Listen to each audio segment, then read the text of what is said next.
Hello, crime enthusiasts. Are you ready for another chilling investigation? The case of Cathy Sposito. Cathy Sposito is a young girl who has always been close to her parents. Cathy's parents divorced while she was still in school, but despite this separation, she remained close to both her mother and father. Cathy, after completing her schooling, intended to further her education and build a career in the field of environmental security. She had a deep concern for environmental issues and aspired to contribute towards the betterment of humanity. To finance her goals, she took up a job to save money for her relocation. With high ambitions, she set out to find a more suitable place to live. In early 1987, Cathy moved from Brooklyn to Prescott, Arizona, USA.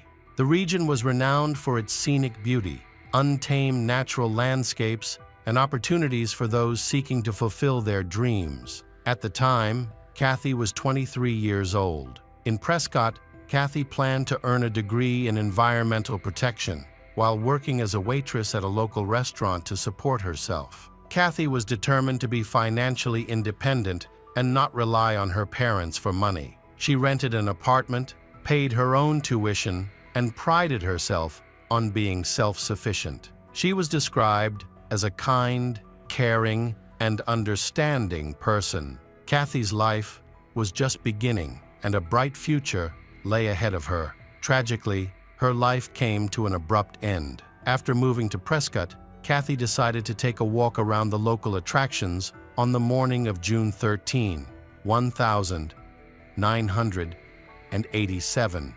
She chose a trail located on Prescott National Forest Trail 33, which is a 2-mile route through a forest and mountains. The hike takes about 2 hours, making it a good workout for tourists and athletes. Cathy did not have a car, so she planned to bike to the trail and then walk to clear her mind. Around 7 o'clock in the morning, Cathy set off, reached the trail, and locked her bike to a nearby road sign in the parking lot before beginning her hike. Unbeknownst to her, terrible danger was awaiting her. Less than an hour later, several tourists walking the trail noticed a suspicious trail on the path that looked very much like blood, stretching a significant distance before abruptly veering off into dense bushes. Following the trail, the witnesses were horrified to find Cathy's body hidden in the bushes. The area was quiet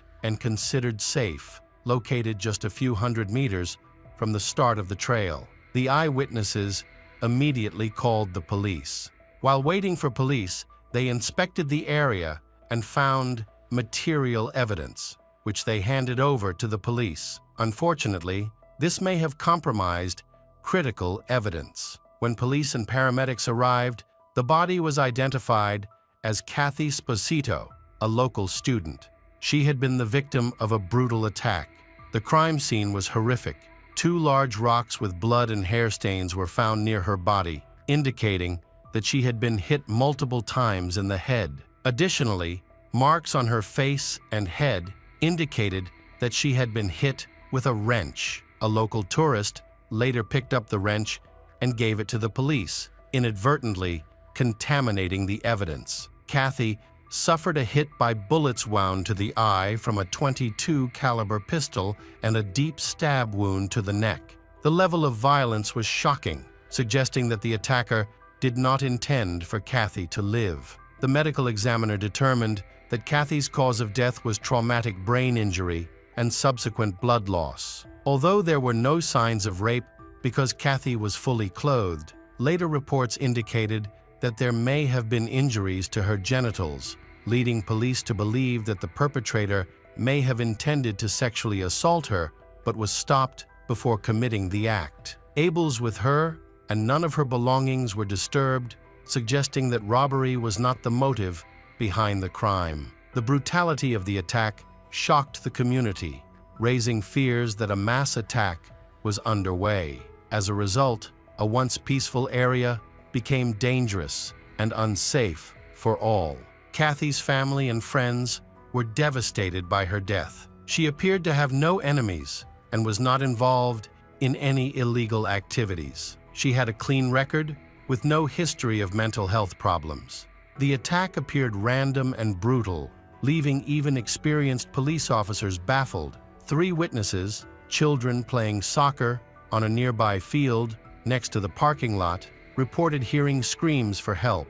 However, they were frightened and did not know how to react because there were no adults around. A man on the other side of the trail also reported hearing a woman scream, but because of the echoes around him, he could not determine where help was needed. The densely wooded area, with steep hills and foliage, provided the perfect hiding place for a criminal to hide. According to the forensic expert, Cathy's death was almost instantaneous due to the severe head injuries she sustained. Her body was then dragged into the underbrush to conceal it from view. The entire attack occurred swiftly and violently, leaving little opportunity for anyone to intervene. As the police lacked any leads or suspects, they issued a public warning to alert hikers and walkers in the area to exercise caution. Informational signs along the trail warn visitors to be careful of bush, especially in isolated areas with dense vegetation. The area around the body was carefully secured. However, the crime scene was disturbed before the investigation began.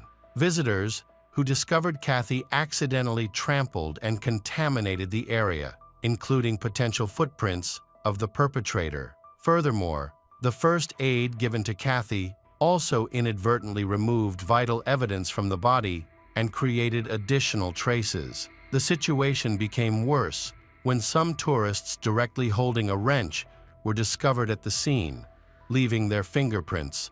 DNA analysis techniques were not yet developed at that time, seriously hindering the investigation. 3 days after Cathy's body was discovered, on June 16, 2015, police announced that no suspects had been identified and there was no evidence of rape. Although some evidence was found, it was contaminated, and the technology available at the time was not advanced enough to properly analyze it. In an effort to gather more information, a public appeal was placed in a local newspaper, hoping to encourage potential witnesses to come forward. Police also interviewed people who had been at the park that morning, focusing on 2 people who were closest to the scene. Police made a specific appeal to these people, assuming that they might have noticed suspicious activity. Unfortunately, no one responded to the appeal. In a subsequent effort to gather more information, police decided to re-interview witnesses, particularly children, who may have heard something that could aid the investigation. Unfortunately, their search for these people yielded no clues. In the 1990s, with the advent of DNA testing as a widely used investigative method, the police sent the evidence to a laboratory for analysis and obtained test results. It is worth noting that the accuracy of DNA testing results at that time was significantly lower than it is today, and there was a high risk of getting inaccurate data. The forensic results showed traces of DNA from Cathy and an unidentified man. Upon further investigation, the DNA matched that of the forensic expert who performed Cathy's autopsy. This aroused suspicion among the police. Despite the strange coincidence, the forensic expert was arrested and questioned. He claimed that the DNA must have been accidentally transferred during the autopsy, which was a plausible explanation. The forensic expert then presented a solid alibi, and he had no previous connection to Cathy or motive for the crime, ultimately eliminating him as a suspect. The investigation hit a dead end, and for years, the police found no new leads. The failure of the police to find the culprit and bring him to justice caused widespread outrage. In an effort to find the perpetrator, several volunteer groups formed to conduct their own investigations. They utilized social media and gathered information, but found no valuable leads. Over time, similar brutal murders did not occur. This could indicate that the attack was personally motivated, targeting Cathy, or that the perpetrator went into hiding to avoid drawing attention to himself or perhaps moved elsewhere to continue committing crimes. A new police team was then assembled to re-examine the crime scene and collect evidence. A seasoned police officer was appointed to the investigation.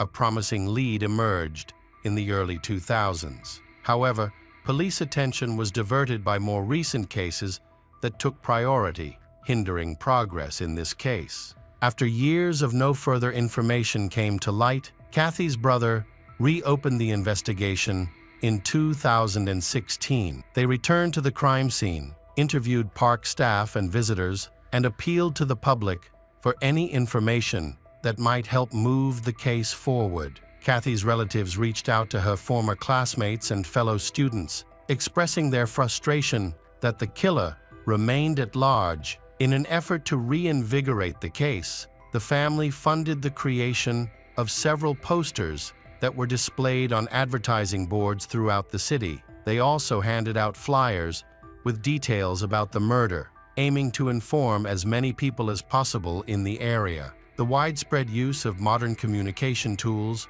social media, and news outlets helped disseminate the information. As a result, Cathy's case once again attracted the attention of the state and the public after 30 years. A team of 6 experienced police officers was formed, determined to solve the case. However, they faced difficulties, as decades had passed since the murder, and many physical evidence and clues had been damaged or lost over time.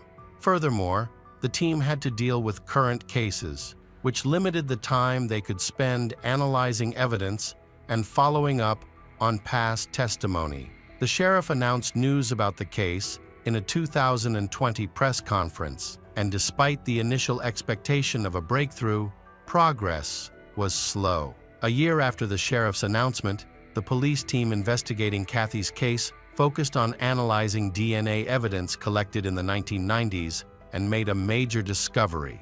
A DNA match opened up new lines of investigation. An earlier police team was also formed, but eventually stalled. In contrast, the current police team prioritizes DNA analysis, hoping to finally close the case with Cathy's family and find the killer. The Cathy Sposito case went unsolved, despite attracting considerable attention in the 1990s. 3 years after Cathy's attack, a similar case occurred in the same area. A stranger attacked a young girl, hitting her over the head with a rock, but fortunately, her injuries were not as severe as Cathy's. The attacker dragged the girl into the bushes and raped her. The girl managed to free herself and flee, while the attacker was unable to catch up, hampered by his sagging pants. The case bore disturbing similarities to Cathy's attack, with the main difference being that the girl miraculously escaped her attacker.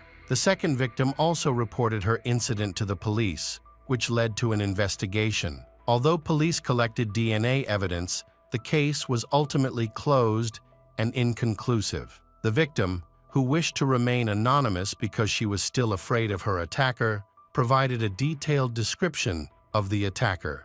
What puzzled police was that the victim believed her attacker was a teenager. Police officer Rich Winston suspects that the similar nature of the crimes and the close proximity of the attacks suggest that both attacks were likely committed by the same person. Because there was suspicion that the same perpetrator had been involved in both cases, the DNA of the perpetrator in the second victim's case was sent to a laboratory in Paran for genealogical analysis using a groundbreaking DNA technique. This method involves searching an extensive DNA database to find potential matches to relatives of the DNA owner. Using databases beyond those related to crime can help identify suspects even if they have no criminal record. Several public companies in the United States collect DNA samples from people who voluntarily submit them, often to search for their ancestors or long-lost relatives. Millions of people are in these databases, creating a huge data pool.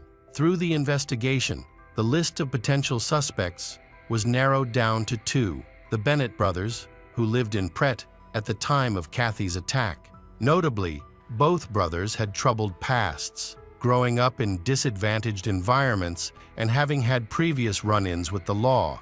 Police were initially drawn to Brian Scott Bennett for his violent behavior, including a sexual assault. Born on July 30, 1970, Brian was a teenager at the time of the attack, matching the age described by another victim. However, Rich Winston, the police officer leading the case, found this difficult to accept, as the extent of Cathy's injuries led him to believe that an older, more experienced killer had been involved. Rich even questioned the lab results and requested a retest. However, the results were accurate, confirming Brian's involvement in the crime. Brian dropped out of school in Kent and spent time in Prescott, Arizona from around 1980 to 1988. In 1989, Brian joined the Army, but his service was relatively short-lived. He returned to Prescott a year later, but didn't stay for long. Over the next few years, Brian moved around, living in California, Kansas, and North Carolina. His childhood and youth were marked by difficulties. Like many young people, Brian enjoyed partying at a young age. However, this lifestyle led to trouble, and he spent a short time in prison in Arizona for forging documents and checks. Brian's sentence ended in 1993. It is a disturbing fact that since his release, Brian has been involved in 4 assaults. Although he was charged in these cases, they never went to trial due to lack of evidence. In the end, Brian was acquitted of the charges. It was believed that his first victim was Cathy, who unfortunately did not survive the attack, and the second was a girl who managed to survive on the trail. The same day, he attacked another girl at a house party. According to her statement, he got her drunk and tried to rape her. He dragged her into a spare room, locked the door, and hoped no one would hear her screams. However, the other partygoers understood the situation and broke down the door. Brian escaped through a window, but was arrested the next day. Despite the arrest, the court was unable to prove his guilt in the case. The key issue was the inconsistent testimonies from witnesses, largely due to the fact that everyone had been drinking heavily at the party. Many considered the events that unfolded to be a joke, which ultimately led to the acquittal of the extremely Brian. Given the way Brian attacked his victims, police believe he may have been involved in several crimes in the area over the years. The incident occurred in the summer of 1993. Brian kidnapped a young woman named Renee, threatened her with a knife, and attacked her in her home. He then dragged her into a car and drove away. Fortunately, Brian forgot to turn on his headlights, and a police officer pulled over. Renee immediately reported to the police that she was a victim of kidnapping. Brian was arrested and Renee was rescued. Surprisingly, however, Brian was never charged due to lack of evidence. Police have investigated several other cases involving Brian. Among them are 2 survivors of Brian's attacks. One was attacked on a trail, and the other, Renee, was abducted from her home. Both victims identified Brian as the perpetrator from a photograph. With this new information, police need to obtain a DNA sample from Brian to compare with evidence collected at the crime scene. Unfortunately, the investigation hit another snag as police struggled to locate Brian. It was later discovered that he had traveled to several states in the 1990s before returning to his hometown of Kent. There, he lived as a recluse, avoiding contact with anyone.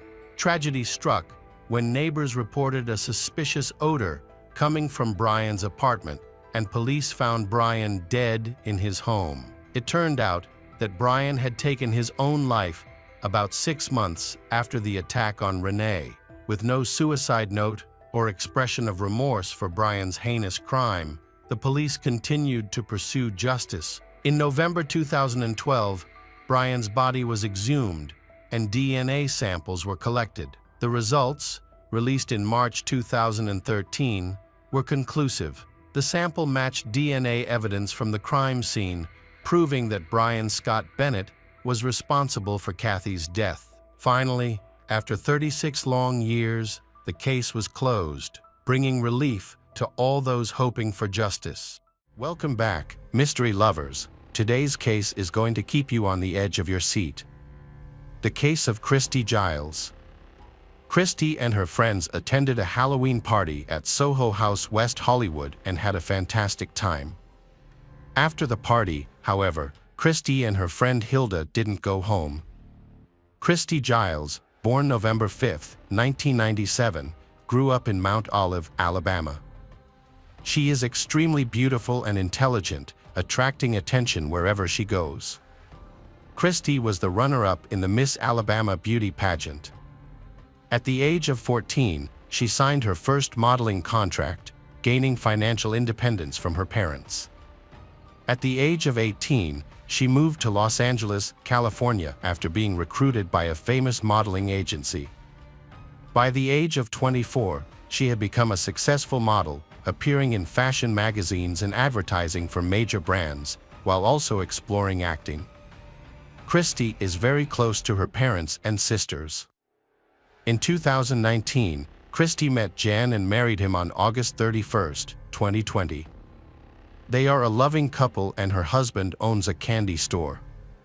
On Friday, November 12, Christy, along with Christine Giles, Hilda Marcelo Sobrales Arzola, and another friend whose name is unknown, attended a Halloween party.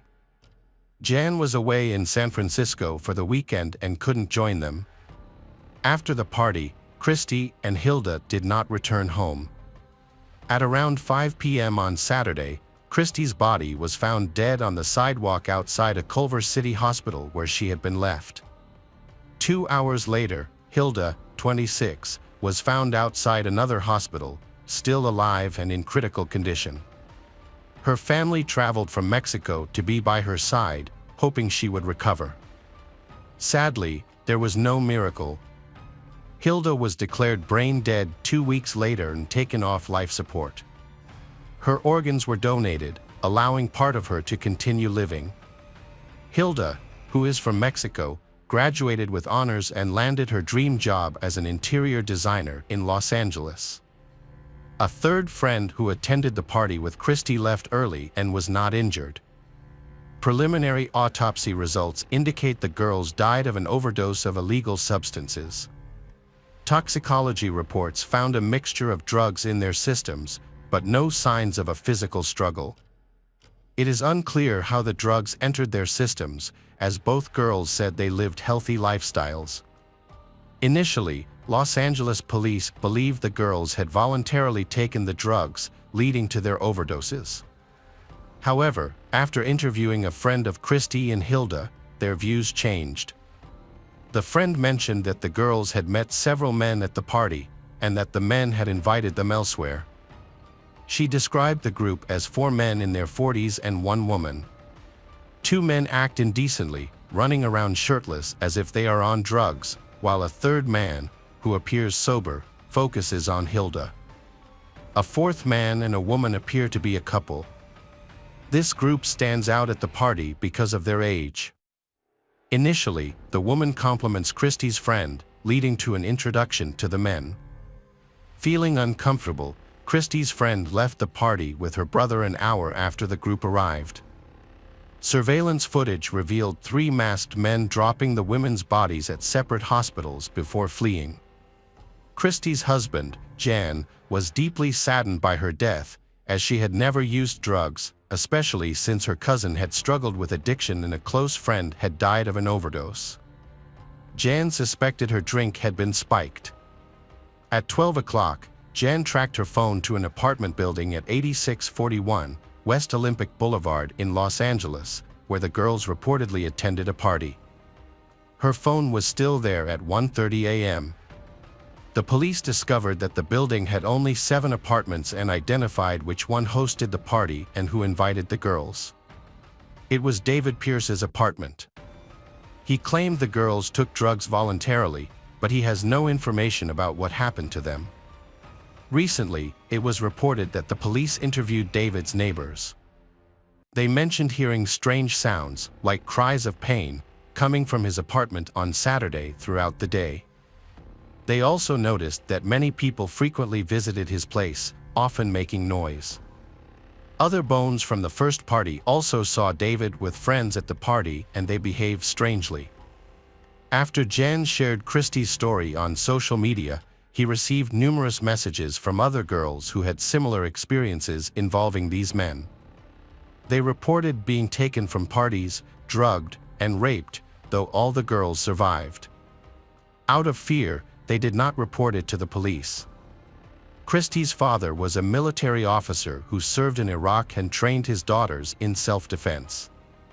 Christy's sisters were well prepared and could defend themselves even with a ballpoint pen. This makes it all the more puzzling for Christy's parents to understand what happened to her, as there were no signs of a struggle on her body. Hilda's family is also seeking justice for both Hilda and Christy.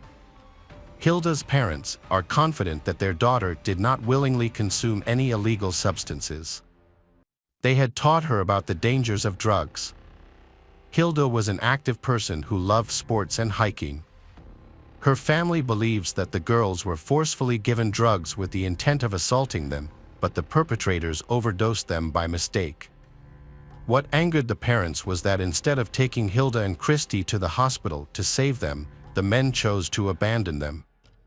On December 16, 2021, the Los Angeles Police Department announced the arrest of 3 men connected to the deaths of Christy Giles and her friend Hilda. David Pierce, 37, was arrested for manslaughter and is being held on $1 million bail. Michael Ansbach, 47, and Brant Osborne, 42, were arrested for being accessories after the fact to manslaughter, with both held on $100,000 bail. These men were the last to see the women alive. A photo has surfaced showing Hilda with David and Michael at the party. Location data from Christy's phone showed that she and Hilda had gone to David's apartment in East Los Angeles after attending a party. They were reportedly out with 3 men in the early morning hours of November 13, according to David's neighbors. A Toyota Prius seen in surveillance footage matched the vehicle used when 3 masked men dropped Christy and Hilda off near the hospital. The men were known to frequent clubs and bars in Los Angeles, meeting women at parties, inviting them to their homes, allegedly using illegal drugs, raping them, and then releasing them. But for Christy and Hilda, it appears they miscalculated, leading to their overdoses. The police are currently gathering information from all the affected girls. Several girls have already come forward, claiming they ended up in David's apartment under similar circumstances. They believe that the men spiked their drinks without their consent, causing them to black out and lose memory of the events. Some girls also reported that the men harassed them, pretending to be film producers, and invited them to a casting. It has been revealed that Michael is a videographer, Brant is an actor with minor TV roles, and David is an actor and producer known. According to several co-stars on set, Brant bragged about driving Christy's Hyundai the night they died. Actor Stephen Bauer, known for his role in the cult classic Scarface, has come forward to say he witnessed David assaulting a girl at a house party in Beverly Hills. The men were questioned by the police and admitted to taking the girls home from the party. However, they claimed the girls took drugs voluntarily and overdosed. Unsure of what to do, they decided not to call 911 to avoid trouble. Instead, they left Christy's body near a hospital after removing the car's license plate to avoid detection. They later left Hilda's body at the hospital, hoping she would regain consciousness. To date, the police have not received the CCTV footage as the investigation is still ongoing. A GoFundMe has raised more than $130,000 for the girls' funerals or investigation, and the amount continues to grow every day. On November 20, 2021, a memorial service was held for Christy in California. Friends laid flowers on the beach, carved hearts in the sand, and erected bushes and arches in her memory. Brant, 42, and Michael, 47, were both arrested on suspicion of being accessory to manslaughter in connection with the deaths of Christy and Hilda, but have since been released from custody while the investigation continues. Welcome back, detectives. Let's dive into another horrible case. The case of Heather Elvis. Heather Rachelle Elvis was born on June 30, 1993, in Horry County, South Carolina, to Terry and Debbie Elvis. She was described as a determined, free-spirited, and vibrant individual with a large, outgoing personality. Heather had a passion for makeup and aspired to pursue it as a career.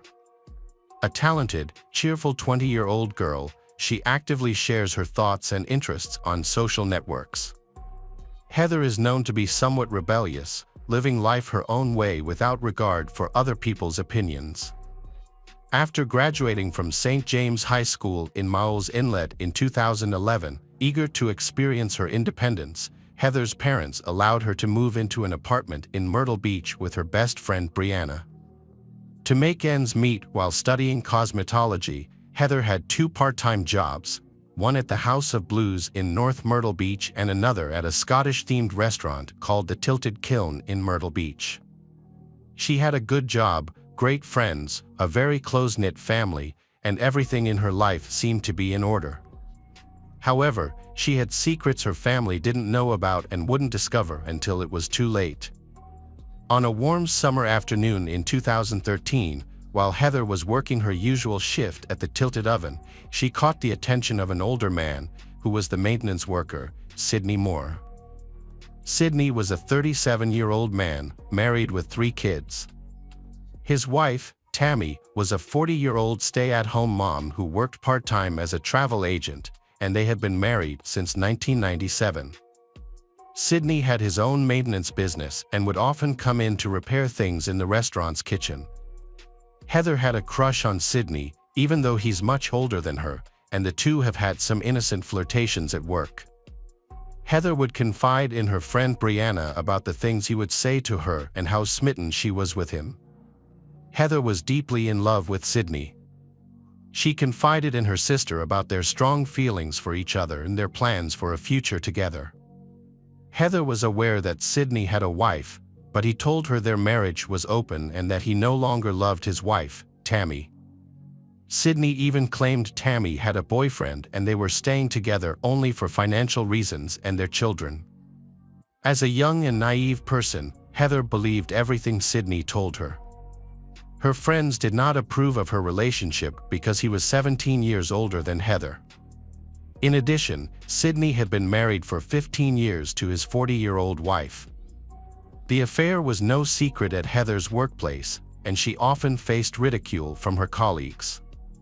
The situation reached the point where some colleagues wrote on a mirror at work, "Stealing a married man, that's fine, thanks." Even one of the girls called the restaurant pretending to be Tammy, looking for Heather. This scared Heather and she left work immediately, thinking that Tammy might show up at any moment. They said their relationship continued until September 2013, when Heather tweeted that once upon a time, an angel and a devil fell in love, but it did not end well, referring to her relationship with Sidney. Tammy, Sidney's wife, eventually discovered the affair, though it remains unclear how. According to people close to Heather, once Tammy learned of the affair, it caused a major upheaval. After discovering her husband's infidelity with Heather, Tammy called Heather and demanded that she end the relationship. Tammy then put Sidney on the phone, and he told Heather that she meant nothing to him, that it was over, and he insulted her in a way that severely impacted Heather's confidence and self-worth. In the following weeks, she tried to focus on rebuilding herself and directing her attention to her goals and work. However, Tammy was just getting started. Tammy forced Sidney to tattoo her name above her pubic area. She also handcuffed him to the bed at night so he couldn't escape. In the coming weeks, Tammy continued to send Heather rude messages, even calling Heather as many as 40 times a day. Heather believed that mocking Tammy was the best way to handle the situation, saying that Tammy should be worried about her husband instead of sending her messages.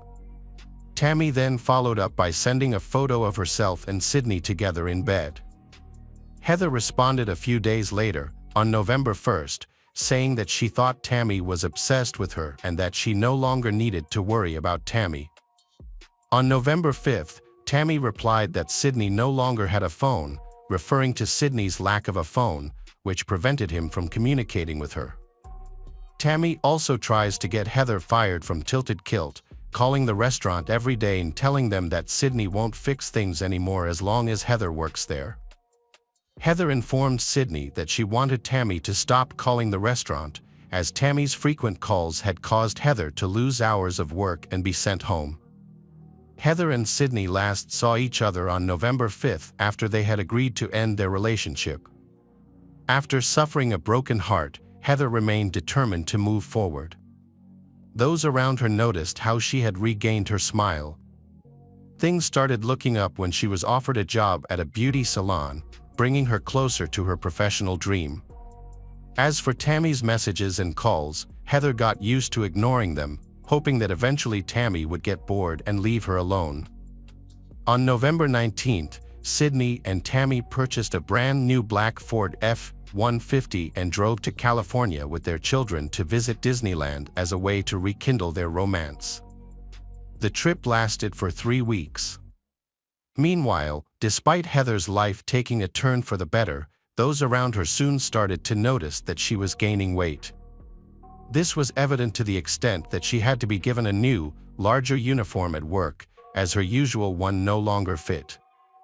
Specifically, Heather went from wearing a size A cup bra to a size C cup, and from a medium-sized skirt to a large.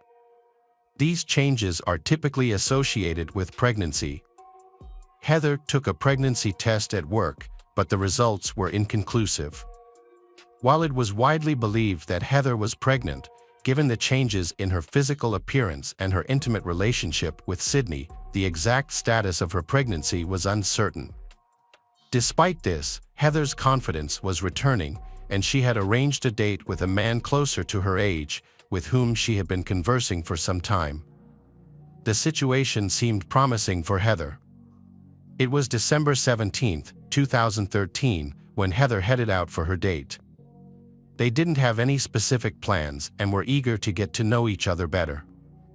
They went out for dinner and then drove around to check out the Christmas lights, which was one of Heather's favorite holiday activities. Later, Heather's date, Stephen Caldy, took her to the mall, where he taught her how to drive a car with a manual transmission. He also took a photo of her while she was trying to drive his car. Heather sent this photo, which showed her having fun on her date, to her best friend Brianna, who she lived with, as well as to her father Terry. According to the information provided, Heather Elvis and her date began around 10 p.m. and ended shortly after 1 a.m. After dropping Heather off at her apartment, they had plans to meet again the next day. Unfortunately, this would be the last time Heather's presence was confirmed. A little over half an hour after returning to her apartment, Heather received an unexpected call from Sydney. During the 4-minute call from a payphone, Sydney apologized to Heather and expressed his love for her. He even confessed that he had left Tammy in the hopes of being with her. At 1:44 a.m., Heather contacted her roommate Brianna, who was visiting relatives out of town. In tears, Heather told Brianna that Sydney had called to confess his love for her. Brianna advised Heather to thoughtfully evaluate the situation, not jeopardize her recent relationship with Stephen. Heather said she would think about it and then sleep, but she couldn't sleep that night. At around 2:29 a.m., Heather tried calling the number that Sydney had previously called several times, but there was no answer. At around 3:16 a.m., she attempted to call Sydney's mobile phone, but again there was no answer.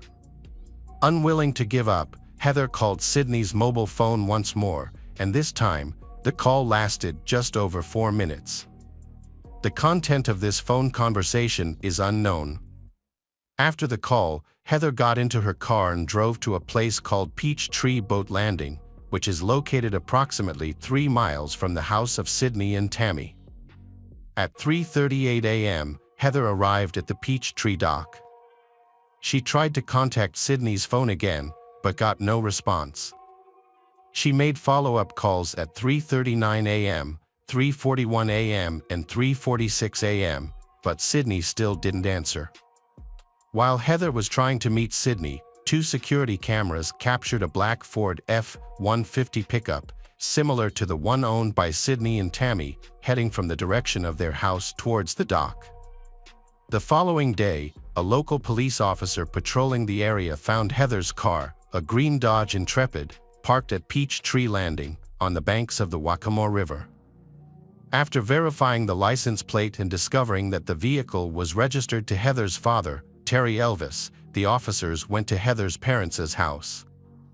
They questioned Terry about the car, and since he had a spare set of keys, they went to the vehicle and noticed that Heather's keys, identification, purse, and phone were not inside.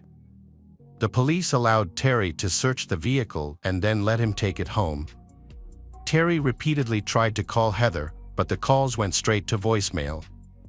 When Heather failed to show up for work, the police investigated her apartment but found no sign of her. A search for the missing Heather was initiated, and her friends and family created posters, leaflets, and a Facebook page titled "Find Heather Elvis" to aid the search. As the police investigated, suspicion soon focused on Sydney and Tammy due to evidence of text messages, phone calls, and public knowledge of the affair between Heather and Sydney. Sydney and Tammy also posted on Facebook, speaking disrespectfully of Heather and her family. Sydney referred to Heather as a girl who traded fellatio for pumpkin-spiced lattes, and Tammy posted a lengthy status about how Sydney cheated on her in September and October. Detectives gathered evidence suggesting Sydney's involvement in the case. They observed his pickup leaving the Peachtree Landing area at 3:45 a.m. and found that he had disconnected the vehicle's GPS system on the night of December 18th, making it difficult to confirm if the CCTV footage showed his vehicle. Despite the lack of concrete evidence, the investigation continued. On February 21, 2014, Sydney and Tammy were arrested and charged with kidnapping, obstruction of justice, and 2 charges of indecent exposure. After an 11-hour search, they were charged with indecent exposure for taking sexually explicit pictures of themselves in public areas, as well as obstruction of justice for providing false information to the police regarding a pay phone. On February 24, 2014, the police held a press conference to announce that they had charged Sydney and Tammy with the murder of Heather. The police claimed to have found evidence that led them to suspect that Sydney and Tammy had kidnapped and murdered Heather. In 2015, Sydney and Tammy were released from prison after 11 months, and their bond was set at $100,000 per person. During the bond hearing, prosecutors stated that there was no direct link between Sydney and Tammy and Heather's disappearance. The Sydney family claimed that they were threatened by the Elvis family, which led them to install a tracking system and advised them to avoid the Elvis family, including on social media. The murder charges were dismissed without prejudice in March 2016, which means the prosecution could choose to charge them with murder again if they wished to do so. The kidnapping charges were also reduced to pending, and the charges of indecent exposure against both of them were dropped. On June 20, 2016, Sydney's trial for the kidnapping of Heather began, and it was revealed in court that Heather was possibly pregnant. Detectives discovered that when Sydney went to Walmart, he purchased a pregnancy test and cigars. Afterward, Sydney went to a pay phone to call Heather and then to meet up with her. Sydney explained that the pregnancy test was for his wife Tammy because they were trying to have a child, even though the home security footage of Sydney's residence showed them washing their car after December 18th, burning rags, and having a receipt for a pregnancy test in their possession. Sydney was charged with kidnapping, but the first trial resulted in a mistrial because the jury could not reach a verdict. Despite the lack of embodying evidence that Sydney murdered Heather, 10 of the 12 jurors wanted to convict him, while the remaining 2 did not. In 2017, the Court of Appeals affirmed Sydney's conviction for kidnapping and attempted kidnapping of Heather and sentenced him to 30 years in prison. In October 2018, 5 years after Heather went missing, Tammy was put on trial for kidnapping and conspiracy. During the trial, it was revealed that Tammy was infuriated by her husband's affair with Heather, especially after rumors began to circulate that Heather was pregnant in December 2013. In addition, a family friend of the Sydney, named Donald DeMarino, testified that he saw an image of Heather on Tammy's phone during a family gathering that took place after Heather's disappearance. Donald mentioned that in the image, it appeared that Heather was unable to walk or speak. Allegedly, the image disturbed him so much that he withdrew from the meeting after seeing it. The image in question was not shown, nor were any further details provided. However, this testimony, along with all the other evidence presented by the prosecution, was sufficient to convince the jury to reach a guilty verdict in just under 2 hours. She was found guilty and sentenced to 30 years in prison on both charges, and was eligible for parole after serving a specific amount of time. To this day, what happened to Heather Elvis that night in December 2013 has not been revealed. Both Sydney and Tammy have tried to appeal their convictions for years, insisting on their innocence, but without success. Currently, Sydney is incarcerated at the Lee Correctional Institution Maximum Security in Bishopville, with a projected release date of March 31, 2044. On the other hand, Tammy is in the Letcher Medium Security Correctional Center in Greenwood, with a projected release date of May 9, 2043. To this day, no trace of Heather Elvis has been found. A memorial garden was installed at Peachtree Boat Landing in her honor. Heather's disappearance has left an indelible void in the lives of her family and friends. The pain they have endured, the unanswered questions, and the longing for a resolution have become an enduring chapter in the history of Myrtle Beach. The Myrtle Beach community, united by the hope of obtaining answers, has come together in search efforts and vigils. Heather's story has echoed far beyond this coastal town, reflecting the challenges of navigating the complexities of love and relationships. Welcome back, mystery lovers. Today's case is going to keep you on the edge of your seat. The case of Leslie Palacio. On the morning of the 29th, the family of Rosalia Palacio, a mother of 5 daughters, became concerned. Her eldest daughter, Kayla, noticed that Leslie's bed had been made, her belongings were missing, and it was clear that she had not spent the night at home. At first, one of the sisters joked that Leslie must have had a great time at the club and had probably slept over at Eric's house. However, everyone quickly became worried because Leslie had never done anything like this before. As they ate breakfast, Kayla kept checking her phone, expecting Leslie to text at any moment. But as time passed, there was still no news from Leslie. By noon, her mother Rosalia's anxiety grew. She decided to go to Eric's house to find out where her daughter Leslie was. When she arrived, she saw Eric's mother and sister moving furniture and other items out of the house. While this may have been a normal activity, the situation and Mrs. Ibra's tears made Rosalia feel uneasy. Something was wrong. When Rosalia asked about Leslie's whereabouts and why Eric's phone was not working, Eric's mother and sister insisted that they did not know Leslie had stayed with Eric the night before. Rosalia pressed them, asking if Leslie had stayed over, as her daughter had sent a text message saying she was going to Eric's house.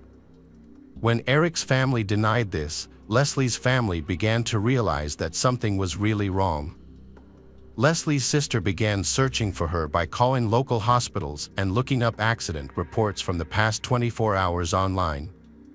However, she could not find any information about Leslie. The sister also tried to contact Eric, but his phone seemed to be turned off or had run out of battery, as it went straight to voicemail without ringing. Left with no other choice, Rosalia's mother decided to contact the police. On August 30th, the police officially listed Leslie as a missing person, marking the beginning of a long and intense battle for justice. Leslie Palacio was born on May 5, 1998, in Las Vegas, Nevada, USA. She lived a short but full life, filled with love and care for her family. Leslie was known to be friendly and outgoing, bringing joy to those around her. She appreciated everyone she met and was appreciated in return. Leslie aspired to pursue a career in medicine. After graduating from high school, she enrolled in Las Vegas College of Medicine in 2020 to become a phlebotomist. She worked part-time as a lab technician, combining theoretical knowledge with practical skills. As a student, Leslie showed exceptional talent. Her academic performance was impressive and she grasped new concepts easily, always striving to expand her knowledge. This motivation prompted her to take up a part-time job as a lab assistant. Her colleagues consider her not only a reliable and professional lab technician, but also a kind and compassionate person.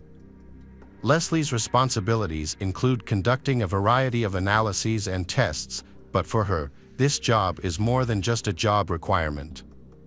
She sees her purpose as making the testing process as comfortable as possible for her patients.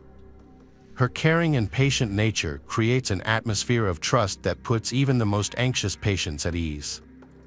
Leslie's enthusiasm and energy are evident in everything she does. By all accounts, she had the potential to become a sought-after expert in the field of medical laboratory diagnostics. However, one big turning point changed everything. Leslie has been caring for others since she was a child. The second of 5 daughters, she often took on the role of mother when her mother, Rosalia Palacio, was exhausted from cleaning hotels. One evening, after Rosalia had cleaned more than 15 hotel rooms, Leslie gently told her to rest while she prepared dinner. Leslie found cooking enjoyable and took it upon herself to make sure her family was well fed. She continued to prioritize her family's health, even when she was away. She would call home to check in to see if everyone had eaten, showing that family was her top priority. Her energy and ideas inspired her sisters, and she easily became a role model for them. During the pandemic, Leslie found a way to stay active by hosting workouts in her backyard. She taught her mother various exercises and danced daily with her sister in front of the mirror to music. Leslie's creativity also extended to experimenting with hair color and image, which inspired a business plan with her sister to open a fashion boutique. Together, they designed and sewed dresses at home in their own unique styles. When the pandemic forced Rosalia out of work, Leslie suggested that her mother start a small cleaning company and offered to help with the cleaning in her spare time. "We'll be fine, Mom, you'll see," Leslie reassured Rosalia. The family brainstormed a name for the company, settling on Palacio Cleaning Services. The family business had landed its first contract, but everything changed on August 29, 2020. Leslie had just finished her lab assistant program and the company received a large order. Feeling relieved, she decided to take a break and enjoy a night of dancing and fun. This was especially welcome as Las Vegas slowly began to return to normal after the pandemic restrictions were lifted. Leslie's friends didn't want to hang out with her, even though things were slowly returning to normal after a period of fear and anxiety due to the pandemic. People still felt uncomfortable being in crowded, enclosed spaces. Leslie didn't give up and posted on Instagram about wanting to go out for the evening. She was surprised to see Eric Rangel Ibra texting her. Their parents had attended the same church for 14 years, so Leslie and Eric had known each other since they were kids, but had never really interacted. Leslie knew about Eric's interests, and although he would text her and show interest, she only responded out of politeness. However, on this special day, Leslie made an exception to her usual routine and accepted Eric's invitation to spend time together. She wanted to add a little excitement to her usual life with a fun night out. After a long day of anticipation and no friends to join her, Leslie decided that sharing a fun night out with Eric was better than staying home. She wanted to have an exciting adventure, but had no idea that a series of terrible events were waiting for her. Although she tried to reassure herself that there was no reason to worry. Anyway, Leslie agreed with her sister that she would send her sister regular messages, telling her exactly where she was. She also told Kayla in great detail where she was going, with whom, and where she could go. After a while, the sister received a strange text message. "Can you believe Eric is completely sober tonight? We're at a party, but it looks like I'm going to have to party alone." The sisters then exchanged joking text messages about other topics. Eric and Leslie's first destination was the Longhorn Hotel Casino. Surveillance footage later reviewed by police showed the couple arriving in Eric's white Ford F-250 at 12:31 a.m. on August 29th. They entered the casino and left shortly thereafter at 1:56 a.m. Leslie continued to communicate with her sister, updating her on their activities. At 4:40 a.m., Leslie sent her sister another strange text message. "I need to talk to you about something bad." Kayla asked what happened and, according to her, a text box popped up as if Leslie had started to reply, but there was no reply. That text message was Leslie's last. On the morning of the 29th, Leslie still had not returned home. As time passed, though Leslie's worries grew. Their initial certainty that Leslie had spent the night at Eric's house was replaced by confusion. The family decided to go to Eric's house, where they discovered a puzzling scene. Mrs. Ibra and her daughter were moving things out, pretending that they had just learned that Leslie and Eric had spent the night together. The Leslies arrived just in time. If they had arrived a few hours later, the investigation would have been significantly delayed due to the Ibra's suspicious actions. The police discovered blood stains in the house and a messy bedroom, suggesting that Eric's mother and sister had spent the day packing things, including furniture, instead of cleaning up evidence of the crime. This suggests that the family was planning a long-term escape, possibly to reunite with Eric and his father, Jose, in Mexico, where they had fled to avoid justice. However, when she met Leslie's family, Mrs. Ibra may have realized that their opportunity to leave had passed, leaving behind incriminating evidence.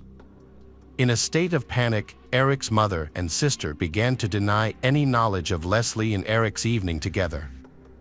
It was this suspicious behavior that raised concerns that something terrible had happened. Fortunately, the Las Vegas Police Department acted immediately and sent out a payment investigation with the aim of tracking Leslie's movements since the previous night. However, it took some time to get the data. Leslie's family couldn't wait any longer, so they launched a campaign to spread information about Leslie's disappearance. People responded and started actively sharing information on social media. No one expected so many people to be interested. Eric's mother was especially surprised. On August 31st, Ms. Ibra went to the police station to file a missing person report for her husband and son. She informed the police that her son Eric had left home late on the evening of August 28th and returned the next morning, behaving strangely. She later saw him leave the house again, but he never returned. Police observed a strange situation when not only Leslie, but also Eric and his father were missing. This discovery prompted an investigation into the disappearance of all three. With the involvement of Las Vegas police, police began combing the neighborhood, looking for surveillance footage that might have captured important information. Fortunately, a breakthrough was made when surveillance cameras were discovered right across the street from Eric's house. Furthermore, police obtained payment data, which helped them piece together Leslie's movements in the early morning hours of the 29th. After reviewing this data, police learned that the couple had gone to the casino and then to a bar.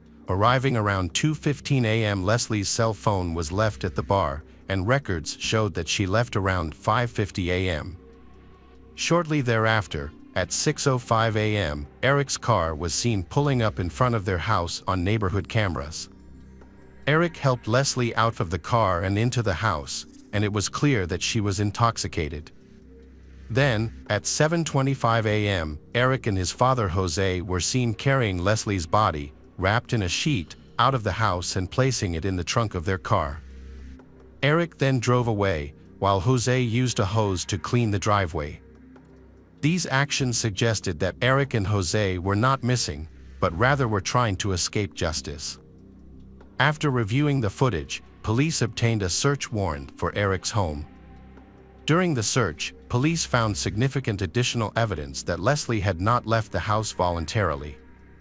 Despite efforts to clean the house with cleaning products, the evidence remained. Rubber gloves and trash bags were discovered, and a key piece of evidence was found in Eric's room. Blood was found on the floor and on Eric's bed, indicating that an assault had clearly taken place. Even without DNA testing, police were certain that the blood belonged to Leslie. Leslie Palacio was no longer missing, and police focused their efforts on finding her body. Police are actively searching for suspects Eric and Jose. Leslie's family, despite their grief, is still trying to enlist members of the church community to help find their daughter's body. As volunteers search, flyers and posters with Leslie's photo and images of Eric and Jose appear on social media and in newspapers. Leslie's family asked for the public's help in locating the two men involved in Leslie's death, as stated in the flyer. The first major break in the investigation came when a license plate reader detected Eric's car just 6 miles from his home around 10 a.m. on August 29. He was on his way home just 4 hours after Leslie's murder.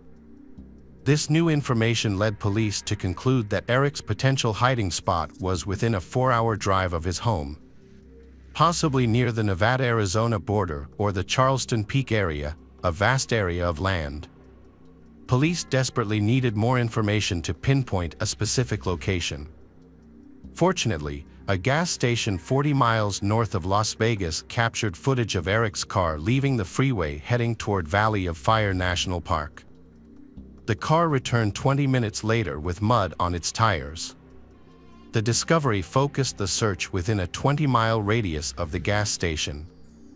Mud on the tires indicated that Eric had driven off the road at some point. Police searched the area, with volunteers combing hundreds of acres. On September 9th, during a second search effort, Leslie Palacio's body was discovered hidden near a bush. News of the 22-year-old's body being found near the Valley of Fire, 11 days after she went missing, quickly spread to news outlets. A reporter provided additional details about the prime suspect, 25-year-old Eric Ranglibarra. The extreme temperatures of the Valley of Fire, where Leslie's body was found, caused the body to decompose quickly, and forensic experts were unable to determine an exact cause of death.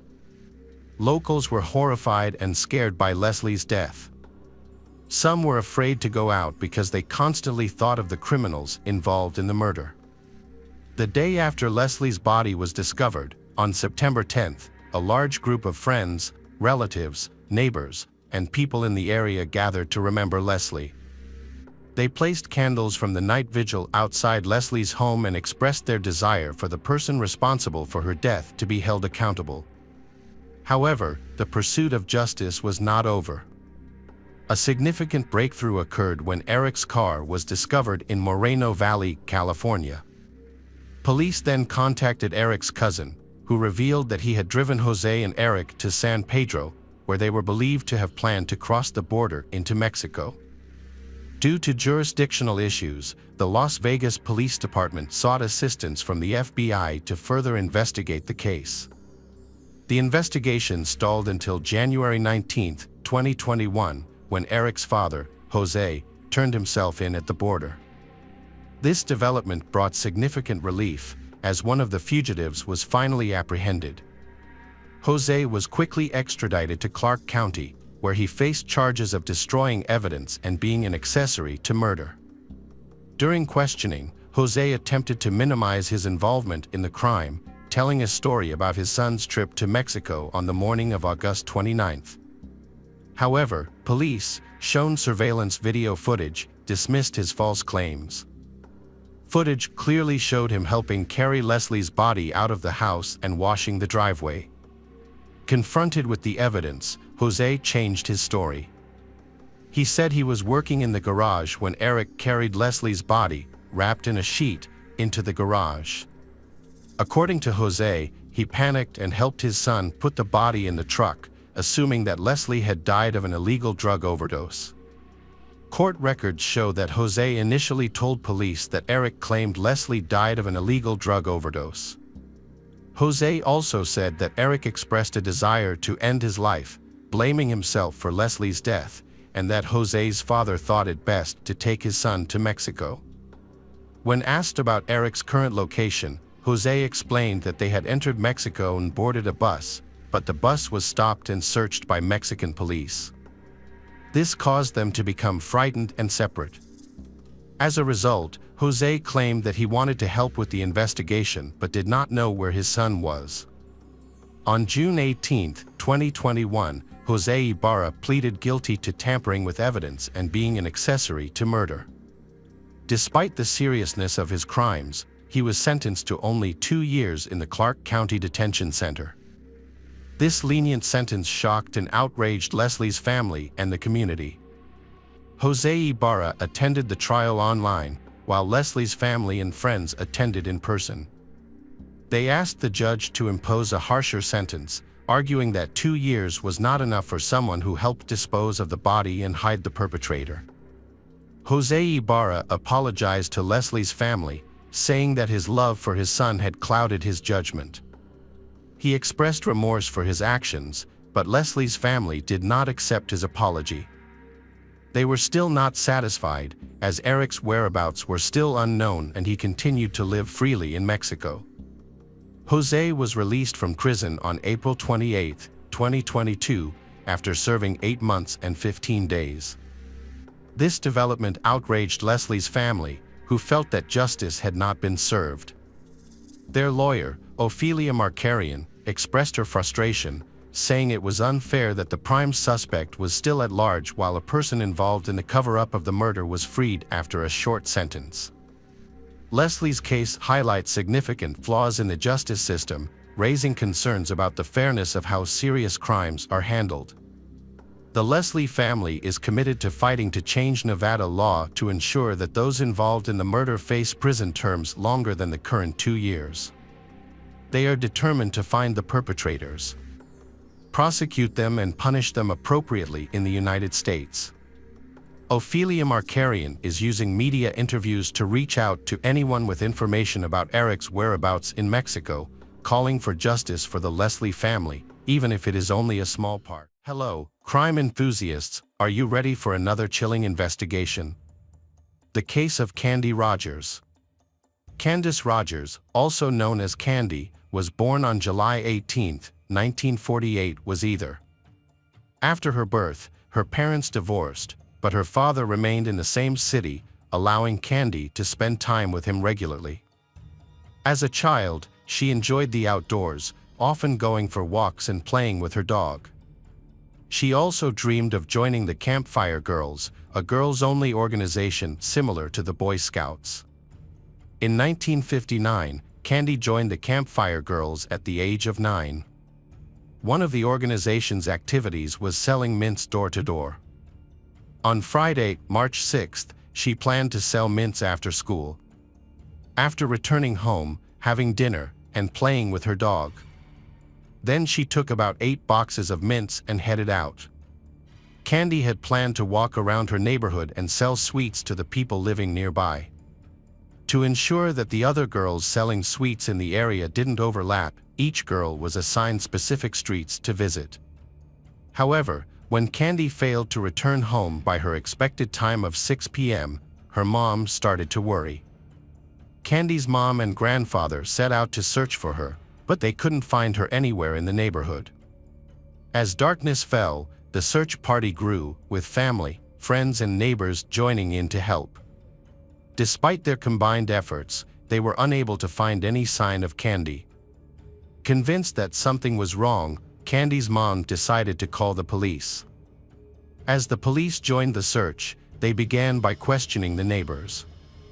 Their investigation revealed that she had only made one sale, suggesting that something may have happened to her soon after she left home. A witness reported seeing Candy on a nearby street around 6:30 p.m., which seemed unusual since her mother was already searching for her by then. Candy's grandfather reported some unusual incidents after going to search for his granddaughter. On the same street where a witness last saw Candy, he nearly got hit by a speeding green 1956 Ford. Although the police distributed the car's description, they were unable to locate it due to the lack of a license plate number. Later, at around 9 p.m., several mint boxes belonging to Candy were found along the road near a bridge, increasing the concern for her safety. The police intensified their search in this area, combing the riverbanks and a nearby wooded zone throughout the night. Unfortunately, Candy was not found. As news of Candy's disappearance spread, local newspapers covered the story, and it eventually gained statewide media attention. In 1959, child disappearances near their homes were extremely rare, making Candy's case even more disturbing. The residents of her town had not experienced a similar incident in many years, leaving them deeply shaken and concerned. The next morning, police increased their search by deploying more personnel and resources, including mounted police, off-road vehicles, and military members. A large number of volunteers from the city and surrounding areas joined the search, swelling the total number of search to over 1,000 people. This made it one of the largest searches in the country's history at the time. The search area was expanded to 11 miles around Candy's home, but despite this, no signs of her were found. Tragically, on the same day, a search helicopter clipped power lines and crashed, claiming the lives of 3 of its 5 crew members. Undeterred, the search efforts continued for many days, but yielded no results. Police officers worked tirelessly in multiple day and night to try and locate Candy. Investigators also followed up on approximately 750 tips received in the early days of the search, but unfortunately, every lead ended in a dead end. 15 days after Candy went missing, 2 military personnel on a hunting trip in the woods west of Spokane stumbled upon children's shoes on the ground. Recognizing the shoes as possibly belonging to Candy, they immediately reported their discovery to the police. The shoes were confirmed by Candy's grandfather. He said they were indeed hers. After discovering this clue, police conducted a search of the woods and they quickly found Candy's body, partially hidden in the underbrush and covered with pine branches. A medical examination revealed that the cause of death was strangulation, using a torn piece of fabric from Candy's own skirt. Injuries on Candy's hands and feet suggested that she had been tied up, although no ropes were found near. The police investigation showed that Candy had been sexually abused. During their search of the crime scene, the police discovered a green car seat cover nearby, although they were unable to establish if it was linked to the murder. A small, purple stain was also found on Candy's clothing, which gave off a strong scent of grape-flavored chewing gum. Despite all efforts, the police still could not find relevance between this stain and the case. With limited clues, police searched for any clues that might help them find the killer. They thoroughly investigated numerous tips and looked into the potential involvement of hundreds of people. This group included neighbors, people of interest, and previously convicted individuals. However, the investigation eventually narrowed down to focus on one particular suspect, Alfred Braves, a 50-year-old man. The reason Alfred became a suspect because, on the same day Candy's body was found, he died in his car, near where Candy's boxes of mints were found. Additionally, Alfred lived near Candy's home. Upon finding his body, police discovered a rope and a strand of hair that was not Alfred's, which belonged to a woman. Investigators obtained a search warrant for Alfred's home. Upon searching his house, they discovered numerous newspaper articles detailing sex crimes against women and girls. The police also found that several women had accused him of harassment, and even his own wife had suspicions about his involvement in Candy's murder. However, despite the suspicious circumstances, the police were unable to find any concrete evidence that directly linked Alfred to the crime, and investigators were hesitant to clear him of suspicion. In the face of a lack of evidence, detectives shifted their focus to other suspects. Over several months, the police diligently investigated each person, but every lead turned out to be a dead end. Later, investigators found another suspect, a serial killer named Hugh Morse. He was arrested in 1961 for a string of crimes. The important evidence that Hugh was involved in Candy's case was that he had a habit of chewing grape-flavored gum, which was similar to a substance found on Candy's clothes. Furthermore, additionally, he had committed 2 murders in Spokane a few months after Candy's death, further increasing the suspicion of his involvement in the crime. Hugh began committing crimes quite early. His first arrest was for assaulting a woman, but the penalty was lenient. He was merely discharged from the army. He then went on to commit multiple robberies in Los Angeles and served only a 6-month sentence. After being released, Hugh tricked 2 8-year-old girls into going with him to a secluded area by promising them ice cream. He then sexually assaulted them. This crime led to his arrest. However, instead of going to prison, a medical commission determined that he was a sexual psychopath. As a result, he was placed in a mental health facility for a period of 2 years to receive treatment. After his release, doctors thought Hugh had fully recovered. He then moved to Spokane, where he began peeping into women's windows. His actions took a more severe turn in November 1959, when he broke into the home of a 28-year-old woman and acted violently, ultimately killing her. 10 months later, Hugh entered the residence of a 69-year-old woman, repeating the same crimes as before. A month after that, he assaulted another woman, stabbing her multiple times. Although she sustained severe injuries, she managed to survive the attack.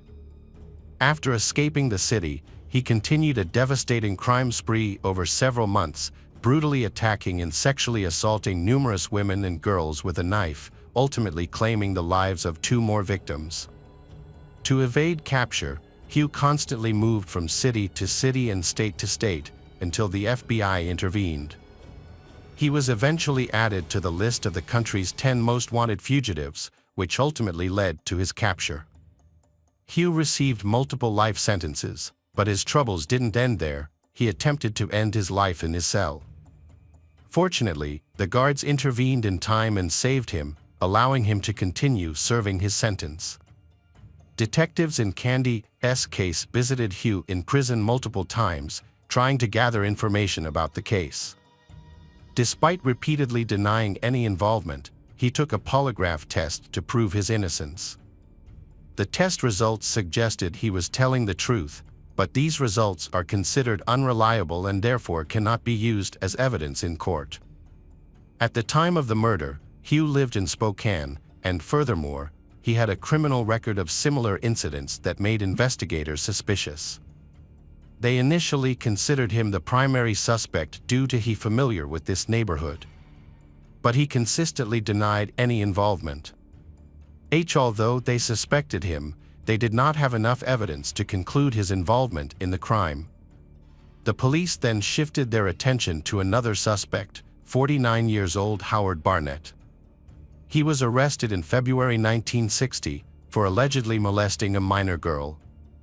Shortly after his arrest, he ended his life right in his cell at the Spokane police station.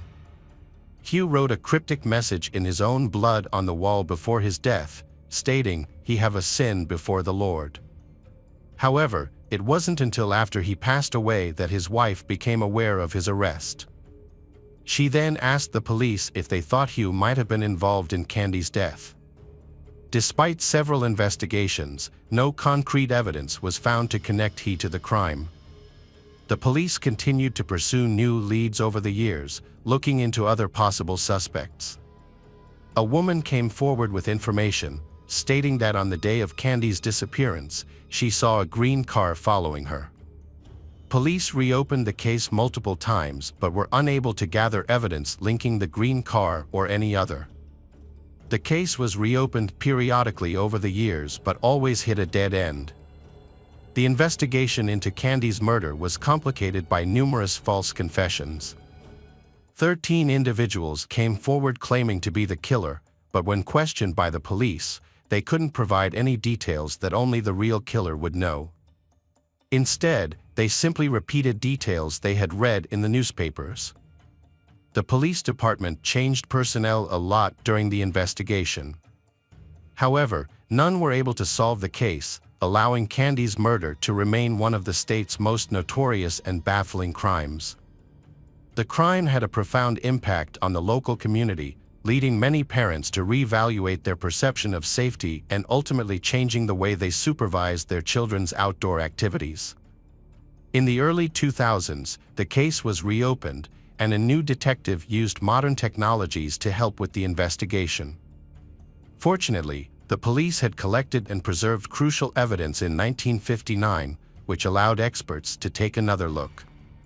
By using modern DNA analysis, they were able to identify a male semen sample on the Candy's clothing. Further analysis of the DNA sample was done to create a profile, which was then entered into the FBI database, but yielded no matches. Investigators also compared the DNA to samples from multiple suspects, but none of them matched. For many years, people suspected Hugh Morse of committing the crime, but forensic evidence revealed no link between him and the murder. As a result, the investigation stalled once again. Although the police had a DNA sample from the perpetrator who sexually assaulted and killed Candy, identifying the individual continued to elude them. In 2021, authorities reopened the case, and a new detective chose to use genetic genealogy, a cutting-edge DNA analysis method, had already solved numerous cold cases. By applying this innovative approach, the detective hoped that the case will be solved. The detective reached out to several labs that specialized in the analysis he needed, but they all shared the same frustrating news. They concluded the sample had deteriorated too much, making it impossible to extract the necessary information. Undeterred, the detective contacted one final lab, and it has provided new clues that are helpful to the investigation. Armed with state-of-the-art tools, the experts were able to analyze the sample successfully and generate a DNA profile of the perpetrator.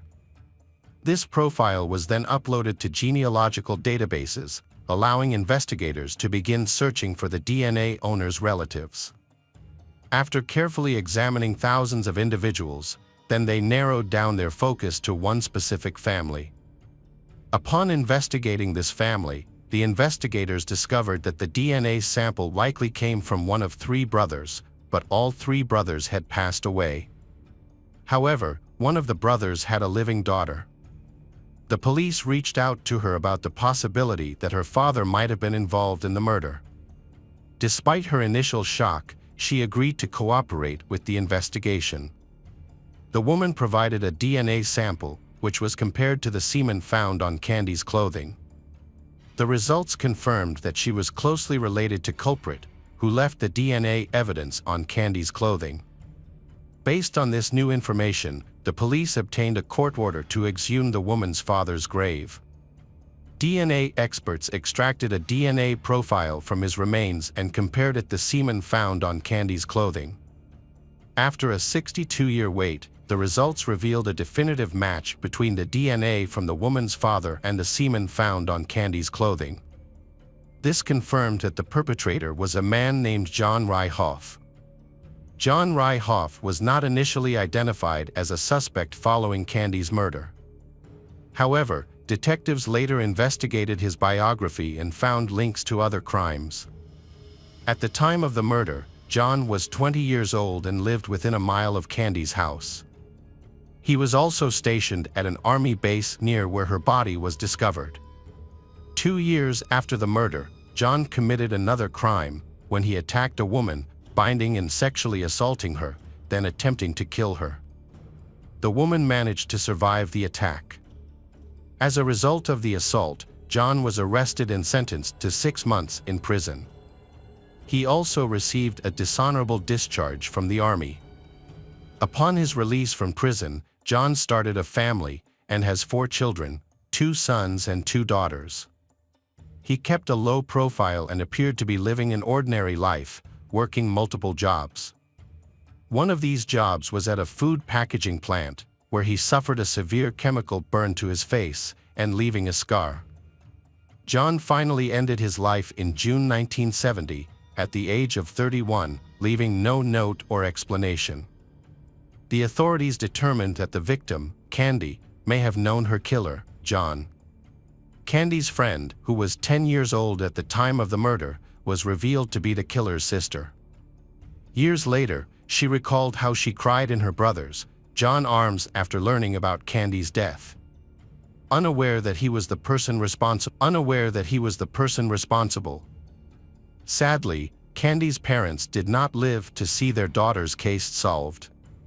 Candy's mother passed away in 2006, and her father died life in 1963, for years after Candy's murder, likely due to his inability to cope with his loss. After 62 years, the case was finally solved, marking one of the longest investigations in history. The investigation involved multiple detectives from different generations. At the press conference announcing the killer's identity, only one officer who worked on the case in 1959 was present. He expressed gratitude for having lived long enough to see the case resolved and to finally know the truth. The daughter of the killer, John Hoff, initially struggled to accept that her father committed such a heinous crime. However, she eventually came to terms with the fact, describing her father as a monster who took an innocent girl's life. She has expressed regret that her father was not held accountable for his actions during his lifetime. Hello friends, welcome to our channel. Today we're going to take a look at another horrible case with you. The case of Jennifer Cave. Jennifer Cave was born in March 1984 near Bishop, Texas, to a family living on a modest farm. Her mother, Sharon, remarried, and her father, Charlie, was a welder. He was a good husband and father, but alcohol turned him into a troublemaker. However, when he was sober, he was calm. Despite the family's ups and downs, they remained close. Sharon worked as an accountant at a chemical plant while raising her family. Jennifer, unlike her outgoing siblings, was quite shy. Jennifer loved reading, which helped her develop her intelligence and memory. Despite her lack of self-confidence, Jennifer was active in school sports and social activities. Her father's abusive drinking habits tore the family apart. After her parents divorced, Jennifer and Clayton lived with their father. They felt great sympathy for him and tried to comfort him. Jennifer wanted her father to stop drinking so much that she ignored the fact that he really didn't want to change. For years after the divorce, in 1999, her mother, Sharon, met a new man named Jim Sedgwick. When Jennifer entered her teens, she changed. She got her braces off, got new glasses, and her appearance became much better. Her personality changed along with her new look. She graduated at the top of her class thanks to her intelligence. Jennifer enrolled in Texas State University as a finance major, but quickly became discouraged and dropped out after her first semester. She then attended community college in Austin and worked part-time at a restaurant in the city to support herself. During this time, she dated Mark, a nice guy from a good family. Their relationship could have led to marriage, but Jennifer became addicted to the nightlife. She partied and drank frequently. Her time spent drinking increased, and along with her marijuana use, her bad habits gradually took over her life. Jennifer's life took a turn when she meets Colton Petoniak. Colton Petoniak was born and raised in Bryant, Arkansas. During his youth, he was known as a smart, attractive boy who was popular with many girls.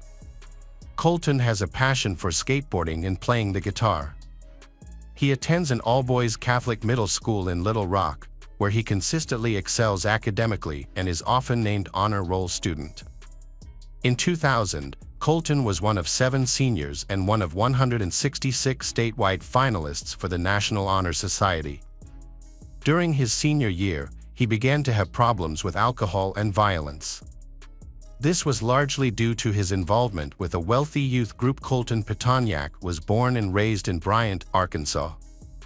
During his youth, he was known as a smart, attractive boy who was popular with many girls. However, instead of focusing on his studies, he continued his debauched lifestyle. This led to him losing friends and becoming known for his addiction to alcohol and marijuana. He could have had a bright future if not for these self-destructive habits. After being expelled from his fraternity, he began to engage in illegal drug dealing. His family tried to support him through this, even bringing him back home to live with them. In the spring of 2004, Jennifer and Colton met at a party and immediately connected. Jennifer, always optimistic, decided to give their relationship a try, despite the risks involved.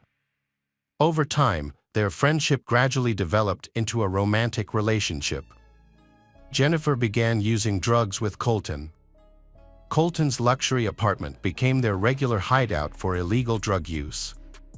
Jennifer's addiction became more serious. Her parents tried many times to help her get off drugs, even giving her a car in the hopes that she would come home more often.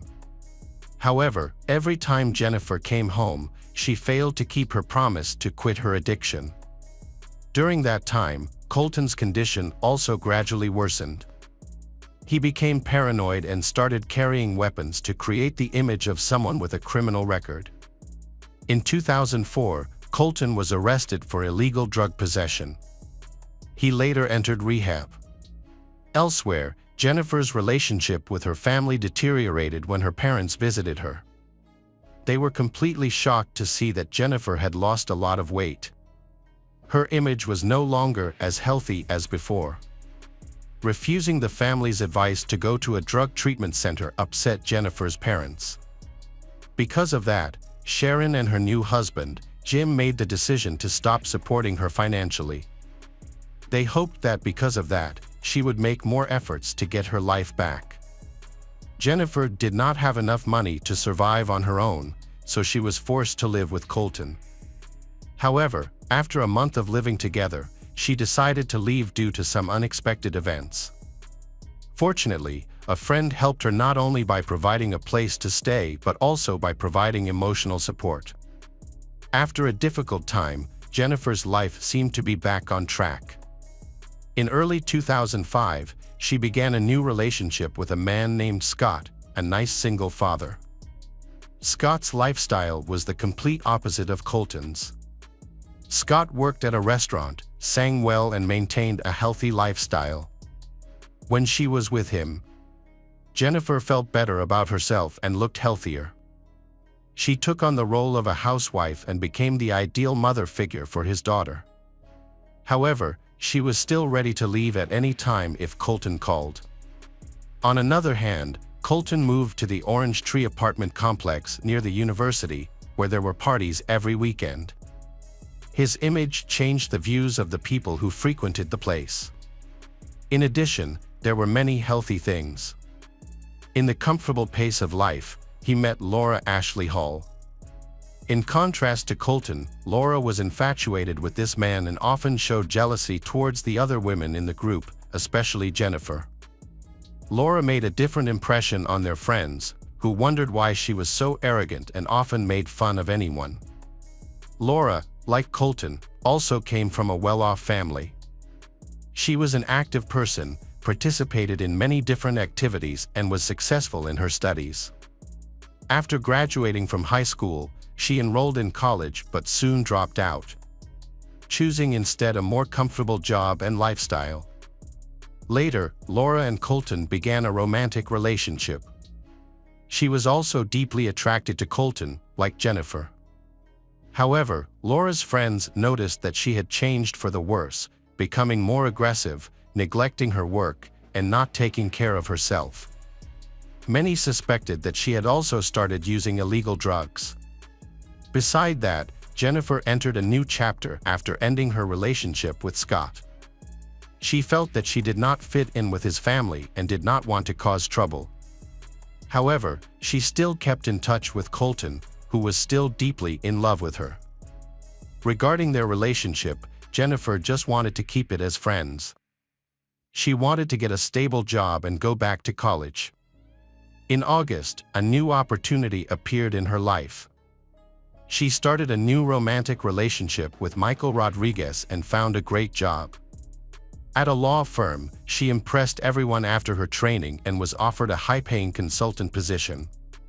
She was proud of herself and felt truly happy. On August 16th, Jennifer decided to celebrate her new life with her friends. They went to a bar and then to a club. According to a friend, the bouncer at the club refused to let Colton in because of his appearance. This may have led him to turn to drugs. The investigation is still ongoing to shed light on the events that happened that fateful night. The next morning, Jennifer's boyfriend, Michael Rodriguez, checked his phone but found no calls from Jennifer. He recalled that she had promised to call him after dropping Colton off. Michael did not trust Colton's character and lifestyle and was concerned. Around the same time, Jennifer's roommate noticed that she had not come home the night before. The alarm clock was still going off, but no one had turned it off. This worried her roommates as they had a habit of informing each other about their plans. Jennifer's roommate tried to contact her but received no response, which was out of character for her.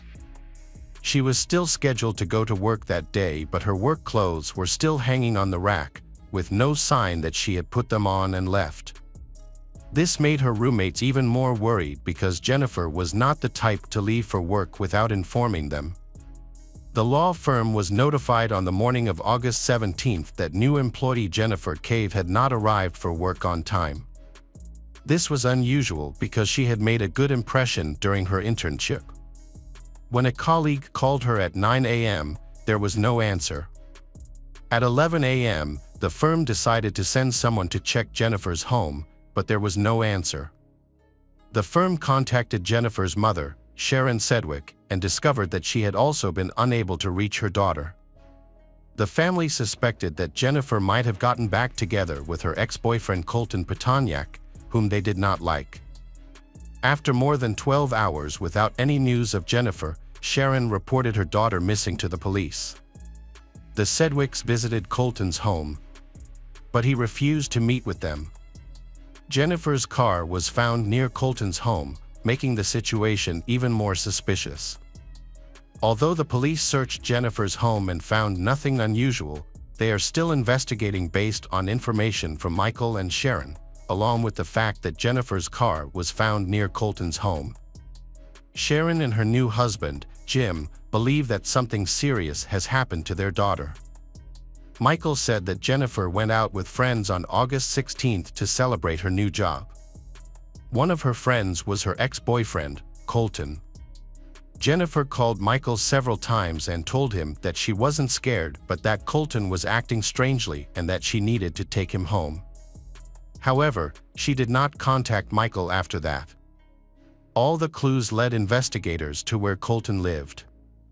While the police were still deciding what to do, Sharon and Jim decided to take action themselves. They went to Colton's house and knocked on the door, but no one answered. They sensed something was wrong and were about to call a locksmith to open the door.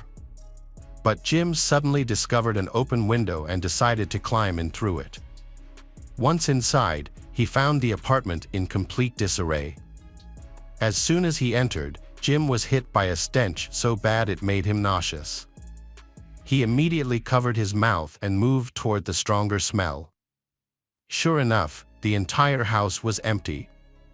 And in the bathroom, Jim discovered a gruesome sight, a woman whose head and limbs had been cut off. Nearby, he also found some trash bags and a gym bag. Jim was horrified when he checked inside and discovered the victim's remaining body parts. The freckled legs looked very similar to his stepdaughter's. But the victim's body was so mutilated that it was difficult to identify. Still, Jim hoped the worst would be over for his daughter until the last minute. After calming down a bit, he immediately called an ambulance.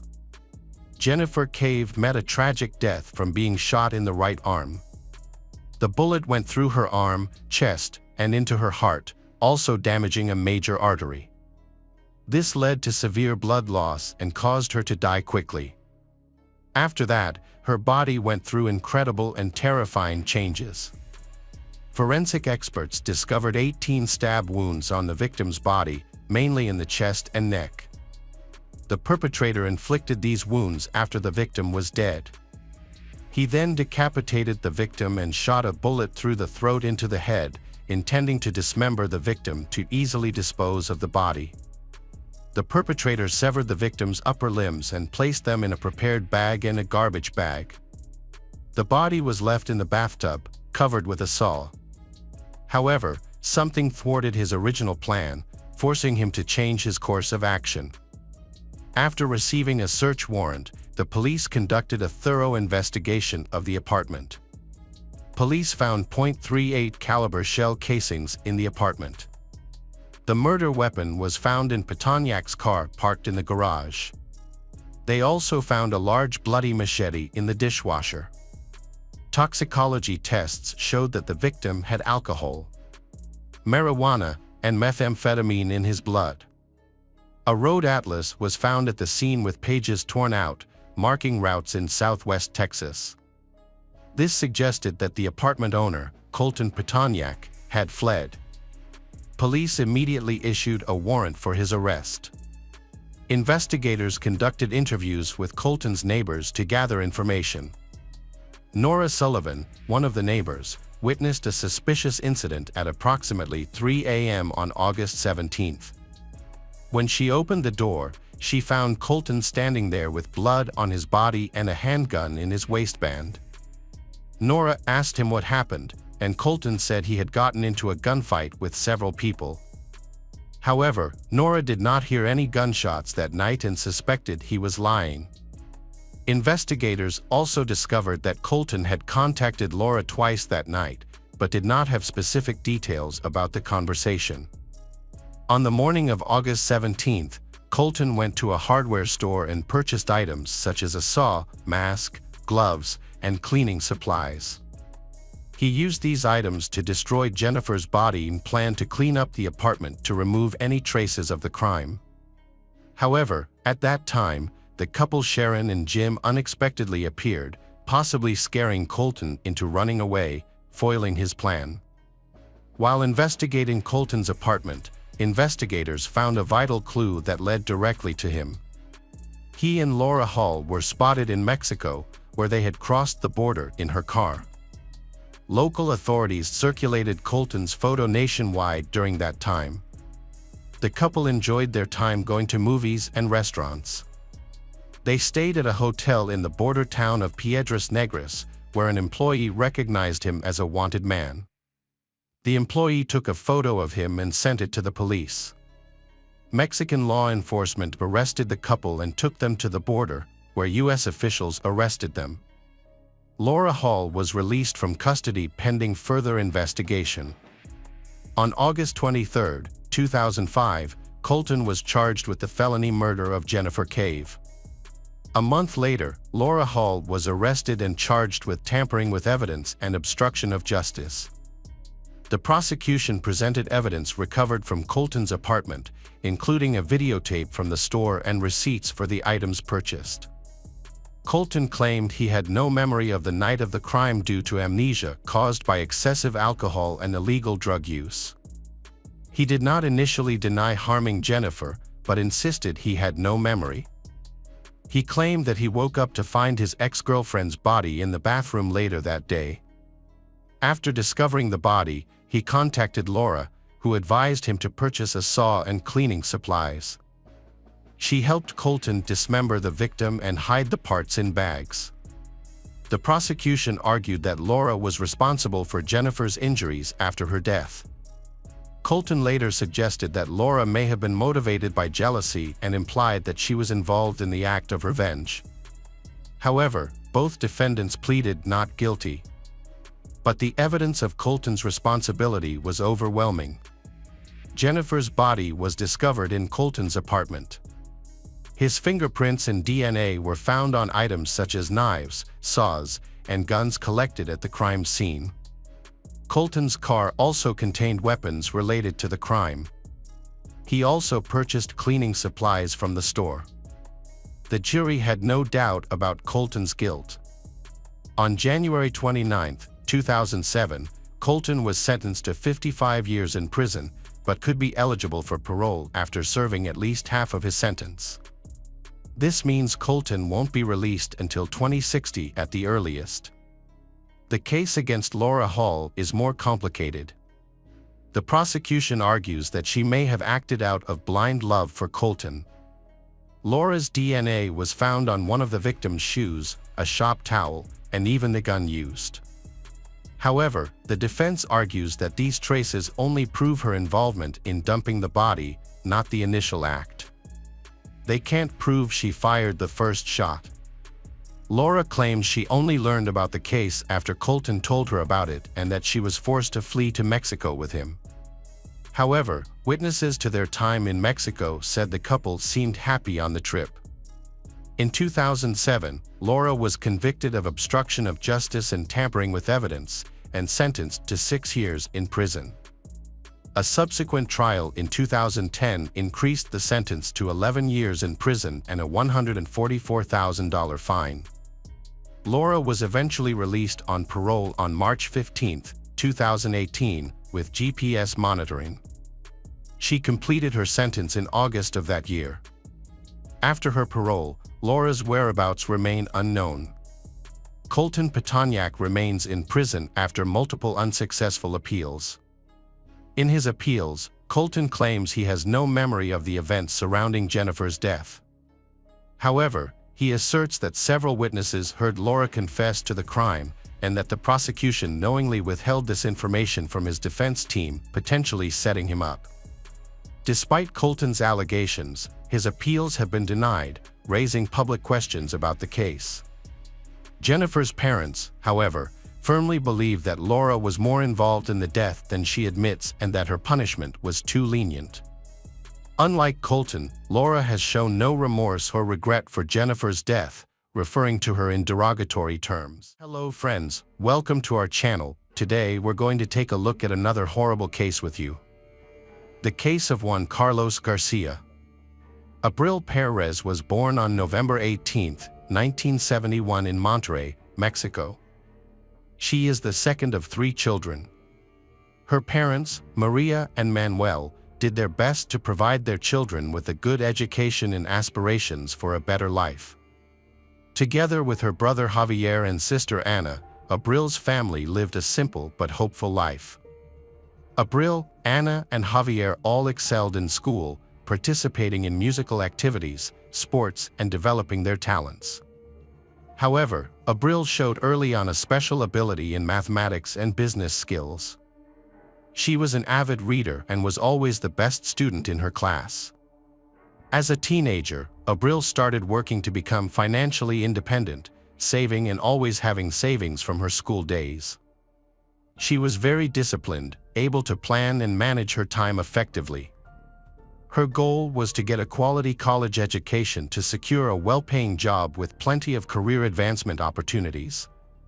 After graduating from high school, Abril was accepted into the most prestigious university in Nuevo León, where she earned a master's degree in finance and business administration. Her classmates described her as smart, focused, and ambitious, but also fun-loving, kind, and always ready to help others. After graduating, Abril was hired into the sales department of one of the largest and fastest-growing companies in the country. A few years later, she tried her hand at digital sales, a new and rapidly growing field, and realized it was the right fit for her. She quickly rose through the ranks, becoming the company's CEO within 2 years. Abril was young, beautiful, successful, ambitious, and on her way to the life she had always dreamed of. She built a brilliant career, provided for her family, and had many plans for the future. However, her personal life remained unstable, disappointing her loved ones. Abril believed that she would find true love and live a long, happy life. In the mid-1990s, when Abril's career was going strong, she met a young man named Juan Carlos Garcia Sanchez. A little over 3 years older than Abril, he had similar career ambitions to hers, which impressed her. In turn, he was attracted to her beauty, charm, kindness, radiant smile, along with her sharp intellect and strong determination. Juan Carlos graduated from a prestigious University of Science and Technology, where he excelled in the fields of economics and commerce. He then went on to study at Harvard University in the United States before returning to Mexico and building a successful career in the rapidly growing e-commerce sector. After meeting at a conference focused on the latest financial technologies, Abril and Juan Carlos met several more times as their companies worked on joint projects.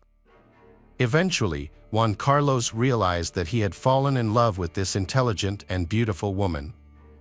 Juan got Abril's phone number through mutual acquaintances, called Abril, and asked her out. Initially, they were both attracted to each other. Abril found Juan intelligent and energetic, able to chat about any topic. The relationship between the two developed rapidly, and by 1998, they decided to get married. At that time, both had achieved considerable success in their careers and were involved in developing online stores, a promising direction. Their life was like a real fairy tale, attracting the envy and admiration of those around them. After 3 years of marriage, they welcomed their first child, a daughter named Ana Cecilia, in 2001. At that time, Abril was 30 years old and she was extremely happy because the birth of the child marked a new chapter in their lives. Her husband also seemed happy and loved their newborn daughter. 2 years later, Abril gave birth to a son named Juan Carlos Jr. And 2 years later, the family welcomed a third child, a boy named Julio Andreas. Abril is a hardworking, active young mother who hardly takes any maternity leave. She still maintains a balance between her motherly responsibilities and her thriving career. Every day, Abril cooks delicious meals, helps her children with their homework, takes them to sports and tries to be a good friend to them. Their family appears to be perfect. They are wealthy, successful, and have 3 well-behaved children. However, appearances do not always reflect reality. The problems within their family were not known for a long time, even to those closest to them.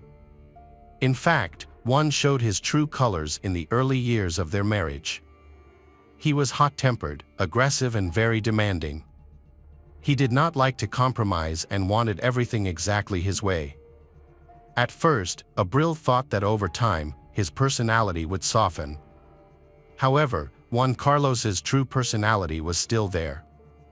But they still had joint projects, and their teamwork brought impressive results. However, over time, he became more angry, and the verbal arguments gradually escalated into physical violence. After the birth of their first daughter, Juan had a period of calm, trying to restrain his emotions. But this restraint did not last. Unfortunately, after the birth of his eldest son and continuing after the birth of his third child, he no longer tried to be a good father or husband. Juan Carlos often vented his anger and negative emotions on his wife, not keeping any negative emotions to himself. He insulted and belittled his wife, who was the mother of their children, and it seemed that she had to endure this suffering. He often physically abused his wife, but in order not to leave any marks on her body, he forced her to hide her injuries with clothes or makeup. All these actions were done to protect his perfect reputation and pride in being considered a good man.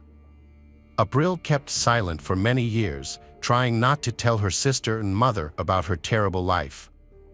She could support herself with a well-paid job and could raise her children, giving them a good and stable life, but her husband was a rich and influential man. He could use his power and money to gain custody of the children through the courts, forcing her to stay silent and endure this abuse for a long time. Knowing the true nature of Juan Carlos, Perez could not accept that her daughter and son were left alone with someone who could do anything without control. The family situation reached a dead end by the beginning of 2010. Those who had thought this was an ideal family began to suspect that something serious was going on inside. Abril became desperate, terribly thin, suffered from insomnia, and often had bruises on his face and body that became difficult to hide and impossible to explain. Juan Carlos remained calm and confident, pretending that everything was fine in public. He continued to portray the role of a loving and caring husband, polite and affectionate to his wife, but the reality was completely different when he was at home. He became a cruel person, making it dangerous to be around him. Although Abril's loved ones asked for a divorce, Abril insisted that everything was fine and that she would resolve the issue with her husband herself. 2014 marked the peak of Sanchez's career when he became the director of a large trading company and one of the most influential people in the field. After his promotion, his family moved to Mexico City and settled in a large house in one of the capital's most beautiful neighborhoods. Their children attended a prestigious private school. Abril hoped that the move and the complete change of scenery would improve their relationship. However, the opposite happened. Juan continued to hurt and insult his wife, even in front of their children. He began to accuse her of infidelity without any basis. Whenever she tried to defend herself, he resorted to violence, claiming to find evidence of her infidelity. He monitored her phone and emails and banned her from using social media. After that, finding no evidence, he even hired a private investigator to follow Abril and take pictures of any man who came near her. Over the next 4 years, Abril tried everything to save her marriage, although her husband's behavior became completely unbearable. She lived in a never-ending nightmare. On the surface, it seemed like a happy and successful marriage. Many people were even jealous of Abril because she had a famous, influential, wealthy and, as many thought, caring husband. In 2018, the Sanchez family visited the Perez family in Monterrey to celebrate Christmas. However, Juan Carlos continued to treat his wife roughly, even in front of her parents. The incident left them extremely shocked and appalled. After witnessing this, Abril realized that she could not continue living like this and decided to divorce. She informed Juan of her intention, but he reacted with rage, choking her to the point that she almost fainted. The incident only stopped and Abril's mother entered the room and intervened. Upon returning to Mexico City, Abril decided to divorce and moved to another bedroom in the house. However, this did not protect her from her husband's violence. On the morning of January 4th, her husband entered the bedroom and attacked her with a baseball bat. Abril was lucky to escape death by slipping out of bed. She screamed, and their children ran into the room. The youngest son protected his mother while the eldest son took the baseball bat from his father. Together, they ran out of the house and to the hospital where Abril received the medical attention she needed. Doctors diagnosed Abril with a severe concussion and a deep wound above her eyebrow, which required stitches. Shortly after Abril and the children left the house, Juan Carlos contacted a lawyer and posted on social media about the conflict between him and his wife, claiming that his wife had betrayed him. Juan Carlos also claimed that his wife had taken all the money from the safe and that when he tried to stop her, she had stabbed him with a knife. As evidence, he posted a photo of a bloody knife and blood stains on the floor. However, the blood on the floor was actually Abril's, from her own room. The photo of the knife was also taken from the internet. Despite this, Juan Carlos' friends believed his story and reshared it on social media, drawing attention to the incident. While still in the hospital, Abril sued her husband for intentional injury. After being discharged from the hospital, she left the house and moved in with her sons. According to the temporary decision, she was granted sole custody of the children. Their eldest daughter, now of age and in college, sided with her mother and denounced her father's cruelty. Juan was ordered to pay alimony to his ex-wife and sons while they lived with their mother. The amount of alimony was relatively small, about $300. However, Sanchez refused to pay and faced jail time. However, given his status as an influential businessman, he believed he would not face any punishment. After experiencing the nightmare, Abril decided to return to her hometown of Monterrey, to her parents' house, taking her children with her. There, she filed for divorce and monitored the situation. At the same time, she began providing online support and counseling to women in similar situations. She also planned to open a center for psychological and legal support for victims of domestic violence. However, the judicial system was disappointing. It was not until September 2019, 8.5 months after the incident, that Sanchez was arrested for causing bodily harm and attempting to kill his wife. He was sent to prison, but after just over a month, he successfully appealed and was released in November of that year. The case was presided over by Judge Federo M., who surprisingly reclassified the case, leading to a new trial. During the trial, Abril's hospital photos and entries from her medical records were not presented. At the same time, the testimony of the woman and her sons was not considered sufficient grounds to detain Juan Carlos. Furthermore, Juan insisted that his ex-wife was turning the children against him. Juan was released immediately from the courtroom because Judge M considered that his actions did not pose a direct threat to the victim's life. According to the judge, if Juan had really intended to end his wife's life, he would have done so, especially since she was asleep during the attack and could not resist. Abril was shocked and frightened when she learned that her ex-husband had been released. She immediately realized that Juan had all the connections and had paid off his way out of jail, putting her and her daughter's lives at risk. She wrote a formal letter to the judge expressing her fear and concern for her life, but it did not seem to have any positive impact. After being released, Juan Carlos initiated a lawsuit for custody of the children. He demanded that she return to Mexico City to attend the hearing, and if she did not attend, the case could be decided without her, which would certainly be disadvantageous to her. She had no choice but to return to the city. Returning to Mexico City was a tragic scene that Abril could not avoid. On November 25th, Abril overcame her fears and went to Mexico City. She feared the man she had been living with, but she knew she had to face reality to protect her children. She planned to leave the city immediately after the hearing and had already bought a plane ticket back, which Juan Carlos also knew. On the day of their custody hearing, a tragic incident occurred. After the hearing, Abril, her sons, and their lawyers got into a car and headed to the airport.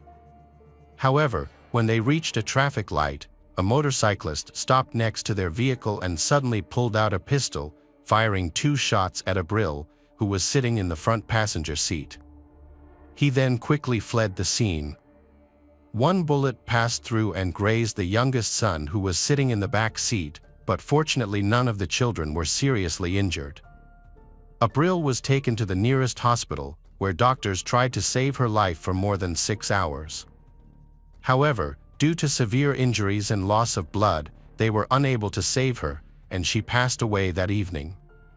Abril's family immediately flew to the capital and asked the authorities to arrest the person they believed was behind the attack. However, law enforcement agencies had a different view. They said that without identifying the shooter, it would be difficult to determine his motive and the details involved. Meanwhile, Juan Carlos remains free and the police begin searching for the perpetrator, a process that could take a long time. The orphans have been placed in the care of relatives on their mother's side for the time being, while their father prepares for another legal battle to regain custody.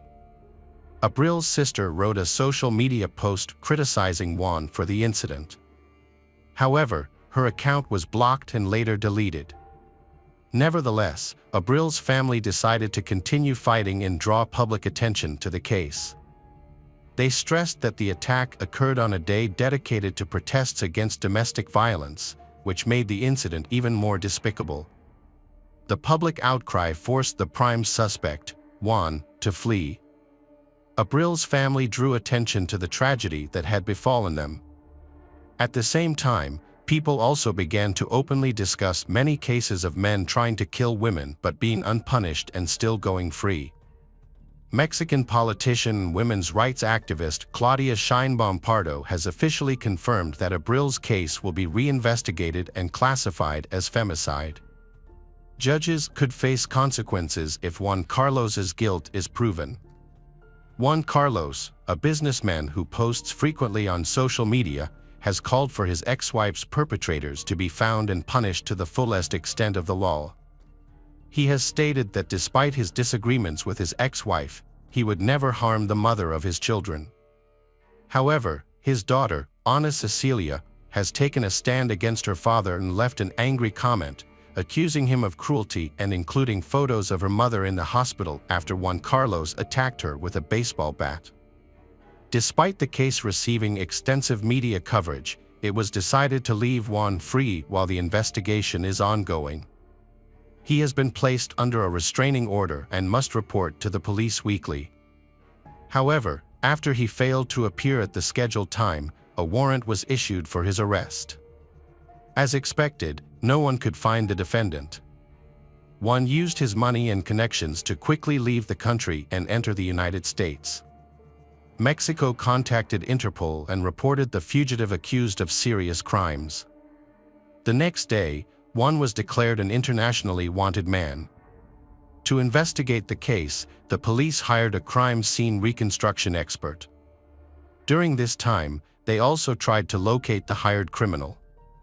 The results showed that he did not act alone. Street camera footage showed two vehicles following the car of Abril, her children, and their lawyer from the courthouse. The motorcyclist committed the murder and appeared to be in constant contact with the people in the aforementioned cars to receive instructions. Investigators spent months identifying some of the people involved in the incident. Finally, on March 5, 2020, two suspects were arrested in connection with the case. Surprisingly, the participants in this case did not resist arrest. They immediately began to confess to their actions and surrendered in the hope of reducing their sentences. Through investigation, it was determined that the real mastermind was Juan Carlos. He paid a large sum of money to 7 people who directly participated in this act. The first people to be arrested were the driver of the car that participated in the chase and the motorcyclist who fired the fatal shots. The investigation also showed that, before the incident, Juan Carlos hired several experienced criminals to act as his personal bodyguards while in prison. One of these criminals was released a week before the incident, and the other was released a few days later. After being released from prison, Juan contacted his accomplices again and asked them to find trustworthy people to carry out an assassination. He promised to pay a large sum of money to each of them if they succeeded. Once all the participants were identified, Juan transferred the promised money and provided details of the route and vehicle the victim would use. However, the most difficult part of the plan was luring Juan's ex-wife to Mexico City. He resorted to threatening Abril that he would take the children if she did not appear in court.